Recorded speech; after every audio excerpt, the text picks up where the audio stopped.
សួស្តីអ្នកទាំងអស់គ្នាចូលមកការវីដេអូថ្មីបាទថ្ងៃនេះខ្ញុំមាន website ថ្មីមួយដែលអាចឲ្យបងប្អូនធ្វើការរកលុយជាមួយវាបានហើយ website មួយនេះគឺជា website របស់ខ្មែរយើងទេហើយយើងអាចដកលុយចូលនឹងធនាគារខ្មែររបស់យើងបានដែរហើយសម្រាប់ក្នុងការរកលុយគឺអត់មានអីពិបាកទេ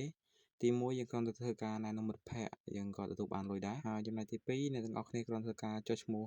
នៅក្រោម link របស់ខ្ញុំដែលខ្ញុំដាក់នៅខាងក្រោមវីដេអូនេះអ្នកទាំងអស់គ្នានឹងទទួលបាន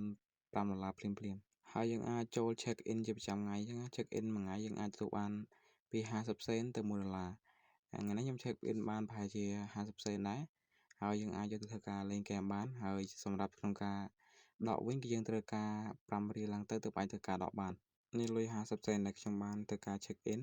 ប៉ុន្តែខ្ញុំមិនទាន់បានធ្វើការ claim វាទេហើយវាមានកន្លែងរកលុយផ្សេងៗទៀតច្រើនមែនទែនដែលយើងអាចធ្វើការរកលុយបានប៉ុន្តែអាហ្នឹងយើងតើយើងធ្វើការដកលុយជាមួយនឹងការ share អីចឹងទៅ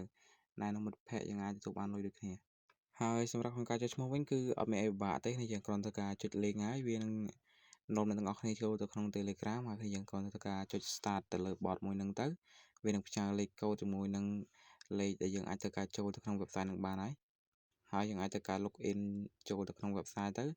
យើងអាចទទួលបាន$5ភ្លាមជាមួយនឹងលុយ check in ប្រចាំថ្ងៃប្រហែលជា50សេនទៅ$1ទៅ$2អញ្ចឹងទៅហើយសម្រាប់ក្នុងការណែនាំមិត្តភ័ក្តិអត់មានពិបាកទេដល់គ្រាន់យើងធ្វើការណែនាំមិត្តភ័ក្តិម្នាក់ទទួលបាន$1ហើយណែនាំ2នាក់បាន$2ហើយបើសិនយើងណែនាំបាន5នាក់យើងអាចធ្វើការដកបាន$5ភ្លាមតែម្ដងអត់ពិបាកក្នុងការលេងហ្គេមអីវែងឆ្ងាយទេហើយពិតស្រួលមែនទេគ្នាចឹងហើយបើសិនជាមិត្តភ័ក្តិរបស់យើងលេងទៀតយើងទទួលបានកម្រៃជាងសារតិចតួចប៉ុណ្ណឹងទេហើយបើសិនអ្នកទាំងអស់គ្នាមិនចង់ដកអាចចង់លេងក៏បានដែរហើយក្នុងហ្នឹងគឺមានហ្គេមច្រើនដែលយើងអាចធ្វើការលេងយកលុយបានហ្គេមគឺច្រើនមែនតើយើងមិនអាចរៀបរាប់អស់នោះទេយើងអាចធ្វើការចូលមើលនៅក្នុង website ហ្នឹងបានគឺហ្គេមស្រួលលេងតែគ្នាយ៉ាងស្រួលលេងហើយស្រួលដកលុយមែនតើក្នុង website ហ្នឹង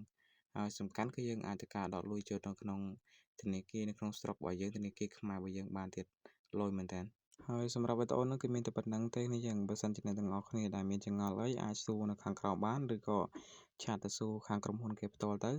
ហើយក្នុងការចុចឈ្មោះគឺអត់មានពិបាកទេគ្នាដូចខ្ញុំបានប្រាប់នៅខាងដើមអញ្ចឹងគឺគ្រាន់តែការចុច link ទៅគឺវានឹងនាំយើងទៅ Telegram តែប៉ុណ្្នឹងទេហើយវីដេអូនេះគឺមានតែប៉ុណ្្នឹងទេ